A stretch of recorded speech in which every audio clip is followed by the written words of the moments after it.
ఏం పేరు? నా పేరు వెంకట. ఏం చేస్తుంటావు? ఏం పని కూలి పని చేస్తాము. పెన్షన్ వస్తుందా నీకు? పింఛన్ వస్తుందా? 2000 వస్తుంది. 4000 ఇయ్యట్లే? లేదు లేదు ఇయ్యలేదు. మరి ఇప్పుడు ఎట్లా 4000 ఇస్తారని అది అనుకుంటున్నారా? ఇస్తలేడు. ఆ, ఈ ముఖం ఇచ్చే ముఖం అయితే ఇది వరకు ఇస్తుండే, ఉమ్, ఇస్తలేడు. ఉమ్, చెప్పేది తినాలా? అవి 2 లక్షలు మాపి కూడా కాలేదు. ఆ, 2 లక్షలు మాపి కూడా కాలేదు. ఆ, మళ్ళీ అవి రైతు బంధు పడుతున్నప్పుడు ఆ, ఆ రైతు బంధు కూడా బంద్ అయిపోయినాయి.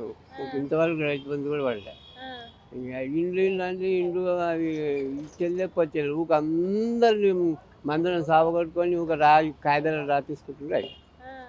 ఆ. ఏం చక్కగా వెళ్ళమ్మా.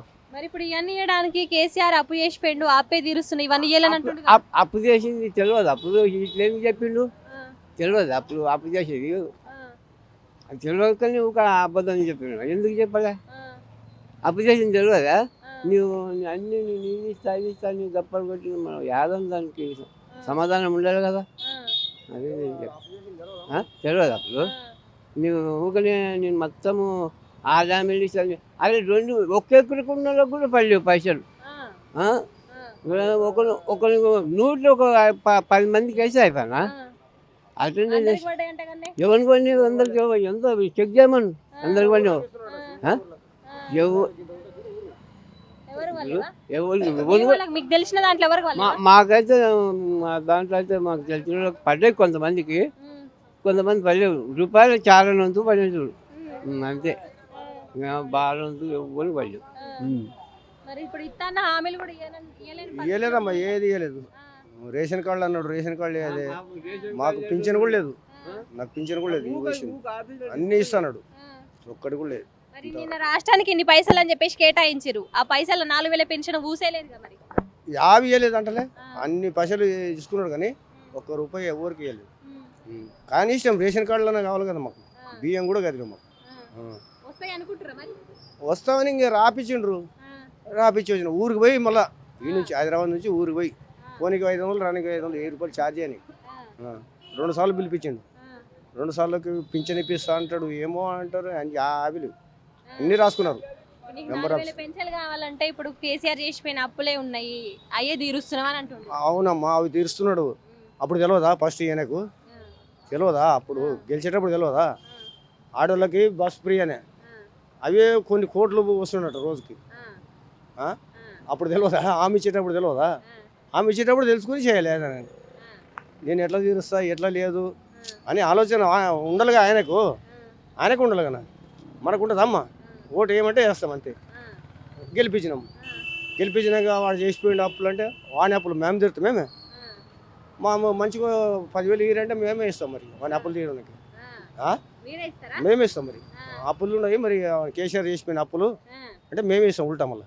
ఇట్లా గవర్నమెంట్ దగ్గర పైసలు లేక మీరే ఇస్తా అంటారా? మరి అంతే. మరి ఇంకా ఆడికే వచ్చింది ఇప్పుడు కాపురం. మన కాపురం ఆడికే వచ్చింది అమ్మా. మరి అడక తిన్నా ఇయ్యలే వానికి. ఇప్పుడు ఎట్లా రేవంత్ రెడ్డి దగ్గర పైసలు లేవంటావు మరి? లేవో ఉండవో తెలియదు. ఆన్ పేరు చెప్తారు, కేసీఆర్ పేరు చెప్తారు. పోయిన పేరు ఏం చెప్తావు? ఇప్పుడు చచ్చిపోయినాడు, చచ్చిపోయినా లేపుకొస్తామా? మరి కాదా మాట అంటుండా. వాడు దిగిపోయినాడు, ఈయన ఎక్కిండు. ఎక్కేటప్పుడు హామీలు ఇవ్వాలి కదా, అవన్నీ ఇవ్వద్దు కదా. ఏనికి ఇచ్చిండు? వాడు చేసిన అప్పు ఉంది కదా, ఇవన్నీ ఇయ్యరాదని తెలియదా? తెలుసుకునే కదా ఏదైనా చేయలే మనం. ఇప్పుడు నీ తనకి పనికోసమ్మా. ఈ పైసలు ఇస్తావా లేదని నాకు తెలుసా? పైసలు ఇస్తామని వస్తా. సాయంత్రం వరకు పని చేయించుకుంటావు. నీవు డబ్బులు ఇస్తామని వస్తా. సాయంత్రం కానీ నేను ఇస్తలేను పోరంటే ఊకోడు వస్తానా? ఊకైతే రాను కదా. అయితే ఇప్పుడు మీరే ఏదో ఒకటి పని చేసుకొని మీరే గవర్నమెంట్కి పైసలు ఇస్తా అంటారు. పైసలు ఇస్తాం. మరి ఇంక తప్పదు. అట్లా రామాను వచ్చి బజార్లో అంటే మంచిగా నేను ఇస్తాము. ఇట్లా పట్టుకుంటే దోశ పట్టుకుంటే సెల పట్టుకుని రమ్మని ఇట్లా మంచిగా 10, 20, 500 వేస్తారు. అడగ తింటానికి రమ్మా. నేను రోడ్డు మీద అడగ తింటా. రూపాయలు ఇచ్చిపోతావు కదా. 10 ఇవ్వకుంటే రూపాయలు ఇచ్చిపోతావు కదా. మరి ఆ బతకైంది ఇప్పుడు. మరి రీసెంట్ బడ్జెట్లో మీరు పంపించారు, సీఎం గారు ప్రజెంట్ చేశారు, అసెంబ్లీలో ప్రజెంట్ చేశారు. ఇప్పుడు అన్ని డిపార్ట్మెంట్స్ ఏదో ఫండ్ లేదు, ఈ లేదు, స్కేర్సిటీ ఆఫ్ ఫండ్స్ అని మొత్తుకుంటుండ్రు. ఎవ్రీ డిపార్ట్మెంట్, అన్ని డిపార్ట్మెంట్స్ అదే ఉన్నది. మరి కొత్త గవర్నమెంట్ వచ్చింది, మీరు అంతా వేరే వాళ్ళు లాస్ట్ గవర్నమెంట్ కంప్లీట్ అప్పులు చేసి పోయిందని మీరు గట్టిగా చెప్తుండ్రు అసెంబ్లీలో బయట అన్నీ. మీరు ఫైనాన్స్ మినిస్టర్ అన్నీ మీ కొలీగ్స్ ఉత్తమ్ కుమార్ అందరు చెప్తుండ్రు. మరి మేనేజ్ ఎట్లా చేస్తున్నారు మీరు? ఇవన్నీ ఎట్లా చేస్తారు అంటే అప్డేట్ కావాలి కదా పబ్లిక్ని. ఓ లేమన్ని ఎట్లా చెప్తున్నారు, అదే ప్రాబ్లం మేము చూస్తున్నాము. అది మీరు త్వరగా ఆ హౌసింగ్ గీజింగ్ అవన్నీ చేసి పెట్టి జయంటిక్ ప్రాజెక్ట్స్ మీరు పెట్టుకున్నారు ఫండ్స్ లేకుండా. అయినా ఎట్లా మేనేజ్ చేస్తున్నారు మీకే తెలుసు. మేనేజ్ చేసి కరెక్ట్గా సిస్టమేటిక్గా క్రియేట్ చేస్తే బాగుంటుందని మా అభిప్రాయం. ఇప్పుడు ఇచ్చే స్కీమ్స్ కూడా ఇవ్వలేమని చెప్పేసి అనుకుంటున్నారు కదా. ఇచ్చే స్కీమ్స్ కూడా ఇస్తలేరు మీరు. అందులో కూడా మరి స్టాప్ చేస్తున్నారు. ఆపోజిషన్ కరెక్ట్గా చెప్తుండ్రు, హరీష్ రావు, కేటీఆర్, కేసీఆర్. మరి మీరు వాళ్ళని ఛాలెంజ్ చేస్తున్నారు అసెంబ్లీలో. మేము చూపిస్తాం, డిబేట్ చేస్తాం, వాళ్ళు ప్రాబ్లం క్రియేట్ చేసినారు అని మీరు చెప్తున్నారు. ఓకే, వాళ్ళు చేశారు, ఇన్ఎఫిషియెంట్ ఉండరు, ప్రూవ్ చేశారు. మీరు ఎఫిషియెంట్ మనుషులు, మీరు వచ్చి తీసుకున్నారు. నియరింగ్ 2 years అవుతుంది. ఇప్పుడు మీరు చక్కగా మంచిగా పబ్లిక్ ఎక్స్పెక్టేషన్లో ఏమేమి చెప్పారు అవన్నీ ఫుల్ఫిల్ చేయాలి. అది మీ responsibility as responsible government headed by efficient people అని చెప్తున్నారు. ప్రూవ్ చేయండి. నేను అనేది ఒకటే మాట సార్, ప్లీజ్. ఇగో 2000 పింఛన్ కేసీఆర్ గారు ఇచ్చిండ్రు. దానికి 2000 చాలామంది సంతోషంగా ఉండే. నాకు పింఛన్ 2000 వచ్చినా కూడా నేను సంతోషంగా ఉంటా. అది కూడా వస్తలే సార్. ఈయన 4000 అన్నాడు లేదు సార్, అన్నాడు 4000 అన్నాడు, 6 గ్యారంటీలు అన్నాడు, మీకు గ్యాస్ 500కి ఇస్తాను. ఏ సార్ ఒక్కటి కూడా అమలు కాలేదు. నా పేరు ఎన్ కిషోర్, సన్ ఆఫ్ బందయ్య, నాగలపల్లి గోత్రం నాది. కేసీఆర్ చేసిన అప్పులే కడుతున్నాం మేము, అందుకే మా కాడ పైసలు లేవండి. కేసీఆర్ గారు నో, తప్పది. నేనంటాను సార్, ప్లీజ్. తప్పు 100% తప్పు. ఏదో పొరపాటు వాళ్ళ కూతురు వల్ల ఎవరో ఏదో డ్రింక్ అది ఇది అని లిక్కర్ కేసు అన్నారు. చలో దాంట్లో అయి ఉండొచ్చు, ఏదో పొరపాటు మిస్టేక్ ఒప్పుకుంటారు నేను దానికి. కానీ అప్పు చేసిండ్రు, మేము అప్పు కడుతున్నామంటే మేము బేదలేము కాదు సార్. మీరు తెచ్చిందంతా అప్పులే కట్టుకుంటే బేదరికం నువ్వు ఎందుకు పెట్టిరు మళ్ళా చెప్పండి. బేదోళ్ళను కొంచెం చూడండి.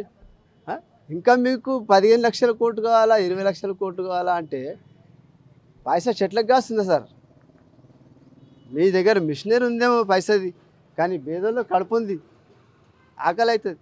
ఏం తింటారు సార్? ఏం తినాలి వాళ్ళు? ఇప్పుడు రేవంత్ రెడ్డి ఏమయ్యాడు, కేసీఆర్ ఏమయ్యాడు? ప్రజలకు తిండి కప్పడా ఏంది, బట్ట, తిండి, ఉండనీకు నీడ, ఇంకేమొద్దు. అమెరికాలో ఉన్నోడు అమెరికాకి వెళ్ళి వెళ్ళగొడుతుండు, ఇండియాలోతో పని తీసుకుంటూ వెళ్ళగొడుతూ చేయలేసి. ఇదేమి దేశం రా నాయన? మన దేశంలో మనమే తీసుకోవచ్చు కదా. ఆటోను, కిరాణా దుకాణము, ఆలు బజ్జీలు పట్టుకొని. మోడీ ఆంధ్రప్రదేశ్కి ఇయ్యాడు, అందుకు ఓడినోడు ఓడుతూనే ఉంటారు, ఆ సచ్చేటోడు సచ్చనే ఉంటాడు. ఓడేం చేయడు. ఓడి నమ్మలేరమ్మా. ఓటైంది చాలా పవిత్రమైంది. ఓటు అనేది ఎన్నో వేళ్ళకి వస్తుంది.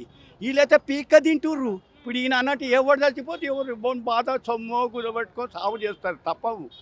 అయినా ఒక మంచే, అయినా ఒక ఇదే నవా ప్రతి ఒక్కరు కొట్లాడుతుర్రు, కానీ ఏమి చేసేది లేదు గవర్నమెంట్. నేను గవర్నమెంట్ రిటైర్ అయ్యి మాట్లాడుతున్నా. రిటైర్మెంట్ రేట్లు పెరిగినాయి, జీతాలు పెరుగుతలేవు. ఇల్లు ఏడిస్తారు, ఇల్లు ఇస్తారు. సొంత ఇల్లు ఉన్నాడు ఏదో బతుకుతుండు, ఆడికాడికి ఏదో తిని బతుకుతుడు. నేను ఆర్మీలో పనిచేసినమ్మా, ఎన్సీసీలో. నేను జాబ్ చేసి దిగినా. ఇంకా బాధపడుతున్నా నేను, ఇంకా కొలిజా అంటే వాడు ఇవాడు ఏజ్ అయిపోయింది కదా. ఏజ్ అయితే ఇస్తారా? 70 ఏళ్ళు అయితే కూడా ఇప్పుడైనా 4000 కొలువు అంటే చేస్తాను నేను. ఏం చేద్దాం, ఆలోచన వస్తుంది, తాగుడు ఆలనిపిస్తుంది. తర్వాత ఇంట్లో పెళ్ళాం, అదే వచ్చింది. అందరినీ మోసాలే అవుతున్నాయి. ఆడు అప్పు చేసినని ఈడంటాడు, ఈడంటే ఈ అప్పు ఇవ్వరు, గరీబోలు ఓటు పడది. పడాలంటే ఈసారి చాలా అగ్ని పరీక్ష ఉంది. మోడీ వస్తే అక్కడ రావచ్చు, కానీ ఇక్కడేం రాదు. నేను అంత పెద్ద ప్రైమ్ మినిస్టర్ అంటే ఇది రేవంత్ రెడ్డి ముఖ్యమంత్రి పోతా ఉంటాడు, పోయినా కూడా ఏం చేసుకుంటుండో అని అనుకుంటా. ఆడు ఇయ్యాడు, ఈడు తీసుకోడు. కేసీఆర్ వరి ఆరు చచ్చిపోయాయి. అదే బతికే ఉన్నాడు కానీ ఏమంటే వాడు ఎవరు నమ్మటట్టు లేదు, ప్రభుత్వాన్ని ఎవరు నమ్మడు. ఇప్పుడు ఓటు అనేది చాలా పవిత్రమైంది.